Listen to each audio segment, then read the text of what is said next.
మతం పేరుతో భారతదేశాన్ని ముక్కలుగా చేసింది ఎవరు? జిన్నా అంటే ఒక ముస్లిం.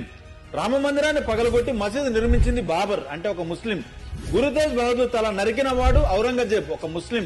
కాశ్మీర్ లో పండిట్ల హిందువుల నరమేధం చేసిన ప్రతి ఉగ్రవాది ముస్లిం.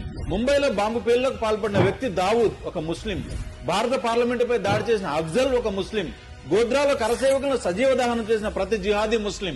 26/11 హిందువులను తూటాలతో కాల్చి చంపింది ఎవరు? కసబ్ ఒక ముస్లిం. అమర్నాథ్ యాత్ర నిషేధించాలని డిమాండ్ చేసిన గిలానీ ఒక ముస్లిం.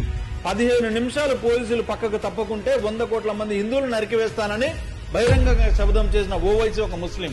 ఈ సందర్భంగా నేను చెప్పేది ఏంటంటే, గోమాతను కోసుకు తినేవాడిని, వందే మాత్రం పాడని వాడిని, మన త్రివర్ణ పతాకాన్ని తగలబెట్టిన వాడిని, లవ్ జిహాద్ పేరుతో మన ఆడపిల్లలను చంపేవాడిని, ఈ దేశాన్ని నాశనం చేయాలని ఆలోచించే ప్రతి దొంగనా కొడుకును తగిన సమాధానం చెప్పే విధంగా ప్రతి హిందూ యునైట్ అవ్వాలి, చైతన్యం అవ్వాలి. ఎందుకంటే అఖండ భారత్ నుండి విడిపోయిన ప్రతి ముక్క ముస్లిం దేశంగా మారింది.